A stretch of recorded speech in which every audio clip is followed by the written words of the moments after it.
Hi, everybody. I'm John Halpin. Welcome to our Fox Sports Fantasy 15 podcast and Google Hangout if you're watching online for Tuesday, July 28th. I'm here with my buddy Ryan Fowler. We're going to talk NFL training camps, and let's start right at the top of Ryan's list. Ryan, I'm looking at your rankings. Shady McCoy's first, and I'm going to call that an unusual ranking. It's an unpopular ranking. How about that? Please explain. Yeah, and I think there is a valid reason to be critical of that, but I think you also have to look at how LeSean McCoy was used in 2014 by Chip Kelly. I think he created an out-of-sight, out-of-mind mentality. I mean, Shady McCoy is only 2 years removed from having that monster year with the Philadelphia Eagles, granted different coaching staff and circumstances, but you have to remember, Shady McCoy is a pass-catching running back, which he wasn't in 2014. That combined with the fact that he didn't get a lot of touches inside the 10 and finishing drives like he had in years past, and it changes how we view Shady McCoy. He burned a lot of owners. So when owners go and look at my rankings and say, number one overall, well, they're going to be a little TO'd because they're going to look at him and say, what did he do for me lately? Well, he did a lot of great things lately. It just wasn't last year. Now, to those who say he's going to Buffalo, they don't have a quarterback, you can load up the box, I think that's a viable argument to say why he doesn't belong number one. I'm simply stating that Shady McCoy is undervalued. I think number one makes sense. There are whispers that Le'Veon Bell's suspension might be reduced to one game. If that is true, Le'Veon Bell will trump LeSean McCoy at the number one pick. I agree with you on that one. I have Shady ninth. I don't know. I think his offensive line is a step down, but I would agree with that too. But he can catch out of the backfield and make plays with his legs and his mobility. That's why he's going to get more rushing touchdown opportunities than he did last year, and I think that's another reason to put a feather in his cap. All right, everybody.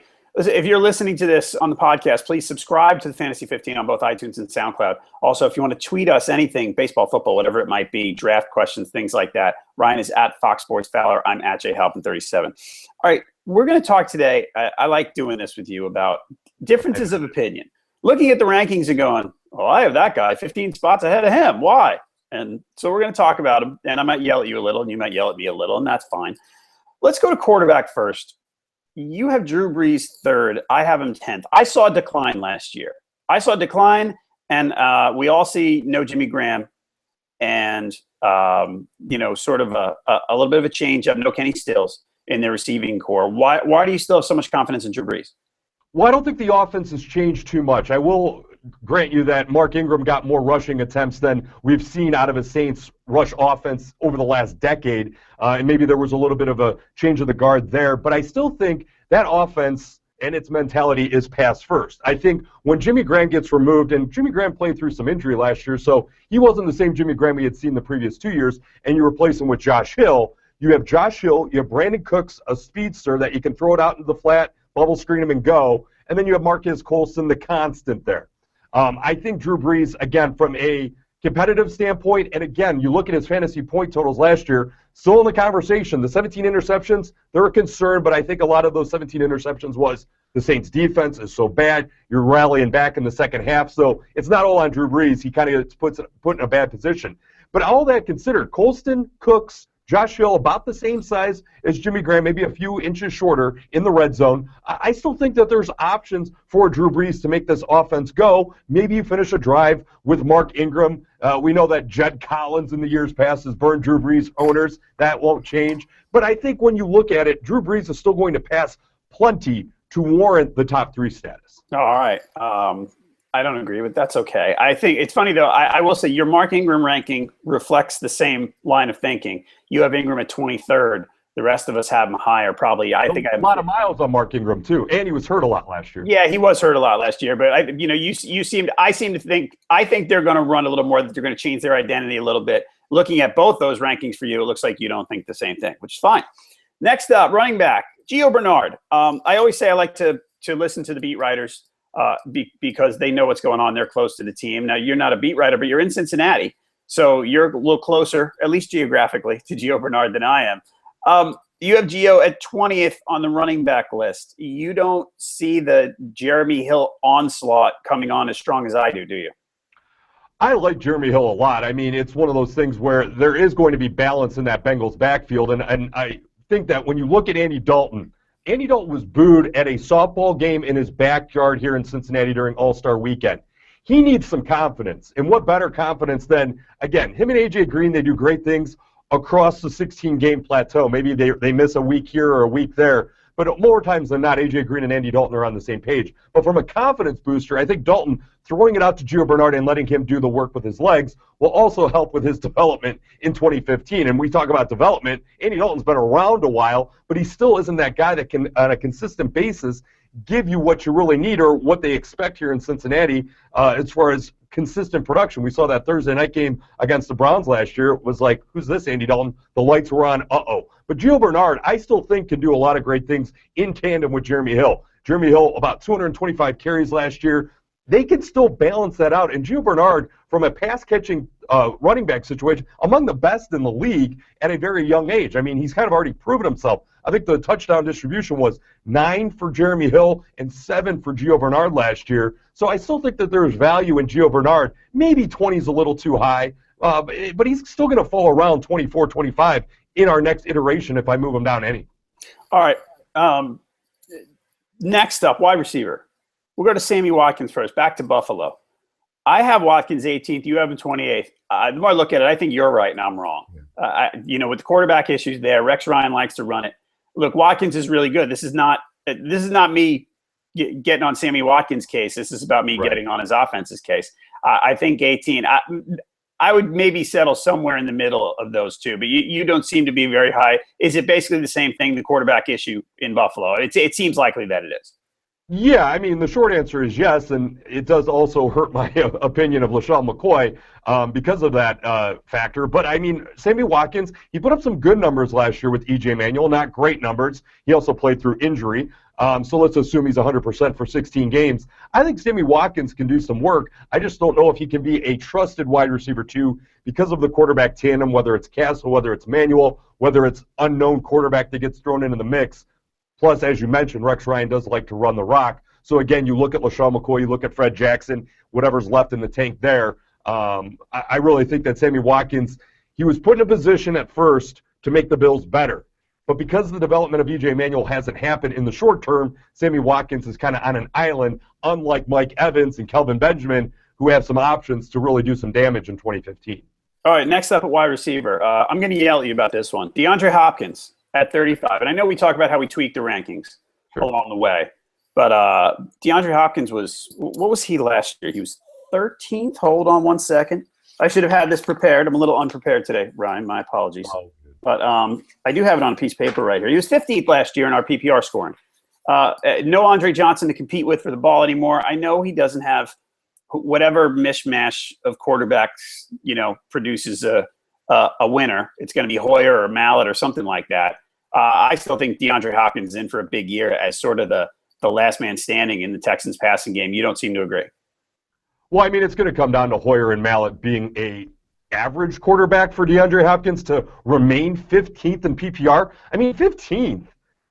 I mean, that was last year, and yeah, Andre Johnson was in that equation. But, I mean, we're looking at Brian Hoyer and Ryan Mallett, which we don't know much about.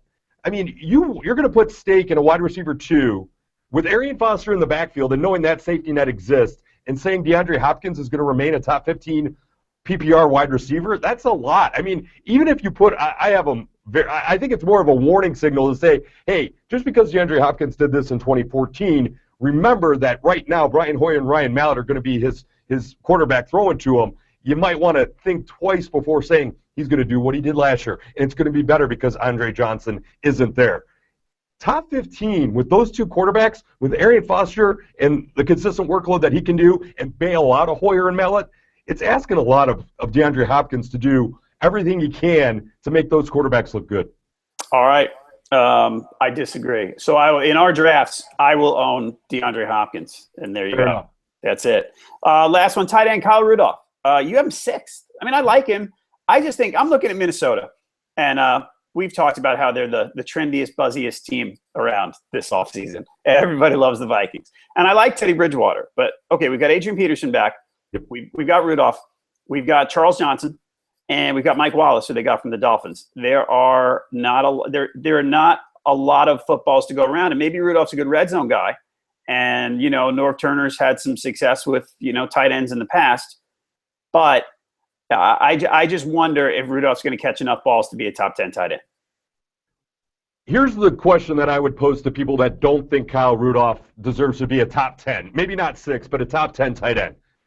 If he played all 16 games last year with Norv Turner there and getting used to working with Teddy Bridgewater, I think that he would be a no-brain top 10 tight end. I think his injury last year hurt his stock, much like LeSean McCoy's stock got dinged because of lack of production, out of sight, out of mind. Kyle Rudolph can put up some numbers, and I will give you this.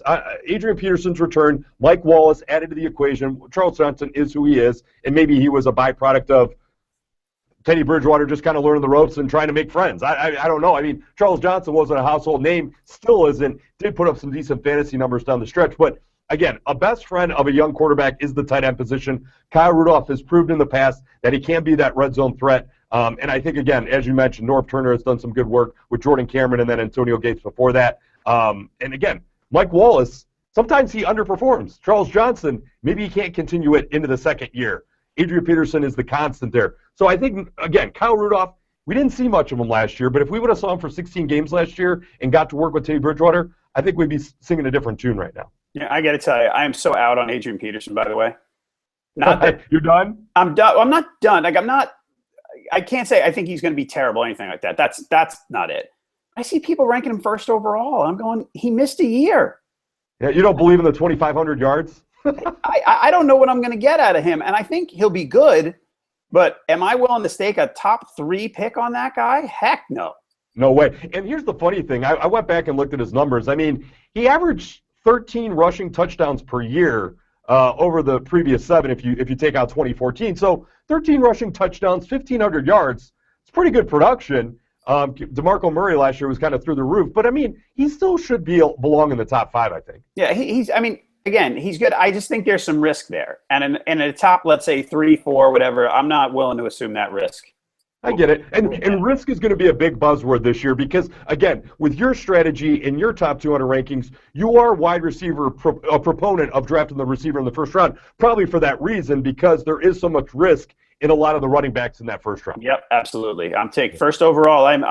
My stake is in the ground on Antonio Brown first overall, even in a standard league. I know what I'm going to get. Wow. So there you have it. All right. One more thing. Is there anybody at this point right now, training camp's about to start, you're looking at someone and you feel like you've read more and learned more and thought more about it, and you want to move them up your list? Is there anybody down near the bottom of the barrel, sort of, that you're going, he needs a little more love from me in the rankings? I'm going to go off the board on this, and I don't think it's going to be a very popular or trend-setting pick, but there is a guy. I like what the Oakland Raiders are doing on offense. And I really think Derek Carr could be one of the better quarterbacks in this league.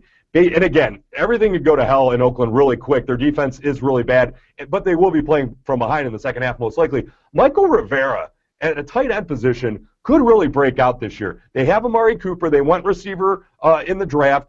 They brought in Michael Crabtree, which is interesting. But I really think Michael Rivera and Derek Carr, they did some work there last year. If you look at the game logs, Michael Rivera could be one of those tight ends that we have the Kels, we have Greg Olsen, we got Jimmy Graham and Gronkowski. But Michael Rivera could surprise a lot of people this year, especially with the Raiders if they want to pass a little bit more. They got Latavius Murray, Trent Richardson, and Roy Halou in the backfield. But I think Michael Rivera from a tight end position, if you waited, and I'm not a proponent of drafting 2 tight ends, because if you draft 2 tight ends, you don't have one. I would think Michael Rivera would be one of those guys that maybe in a deeper league I'd be very interested in and should be up most rankings overall.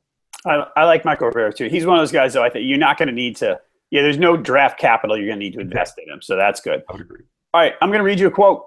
Ready? I love quotes. It's going to make me sound like a homer because we know who I grew up watching, what team I grew up watching. Giants running back Andre Williams. Here's what Rashad Jennings said about Andre Williams. He's a man that wakes up and has a sense of identity outside the game of football. He takes responsibility. He's the first man in and the last man out. He outworks everyone, and he does it in a way to encourage others to follow him. I want to draft Andre Williams right now after reading that. I'm in. I'm ready. Here's the thing with that. The Giants' backfield's crowded, and I think Shane Vereen's going to have plenty to do. Rashad Jennings, probably just a guy. Not a bad back, but not great. I can see Andre Williams slowly gaining playing time and carries as the season goes on. He's not going to take them all away from Vereen. He can't catch the ball, but his pass protection apparently got better late last year. I think Andre Williams, more second half of the season than first, is going to be a fantasy starter. Let's put it that way. I'll disagree because of this. And you look at a lot of offenses around the league, and there's a lot of mouths to feed there with the New York Giants. So for Andre Williams to crack through all those mouths to feed, to become a starter, and let me ask you this. When you say starter, do you think like an RB3, or are you saying RB2 on Andre Williams? I think late in the year, he could be running enough. He could get between 15 and 20 carries a game. And then Rashad Jennings just becomes a moot point. Becomes more of a backup because Vereen still plays and carries some and catches the ball a lot.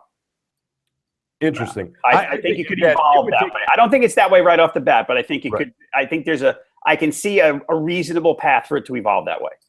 Rashad Jennings would have to get really bored with football for that to happen, I would think. And I think he would have to get, and we've seen this happen before, especially with running backs, he'd have to get in Tom Coughlin's doghouse. I mean, if he fumbled early, that would play out. And maybe you're thinking, maybe I'm reading John Halpin's mind and saying that maybe he knows Rashad Jennings is going to fumble 3 times in the first month, and everything goes Andre Williams' way. I have crystal ball. Was it Karnak from Johnny Carson? I really think, again, you look at Odell Beckham, Victor Cruz comes back, Shane Vereen, Larry Donnell, I guess. Maybe he'll fly back up there for a few weeks again in 2015. But there's so much in the way of Andre Williams to take a flyer on that and to believe that you want to move him up your rankings, which means you want to draft him.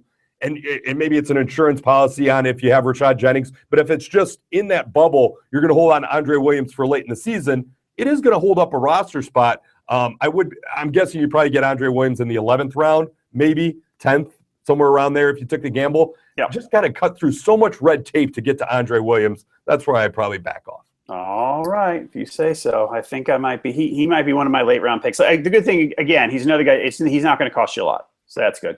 No. All right, Ryan, what else do we have going on? People are listening to this, but there's a lot going on at foxsports.com/fantasy/football, isn't there? There is. If you need a league, foxsports.com/fantasy/football. It takes about 5 minutes to sign up for a league. We have mock drafts every Wednesday.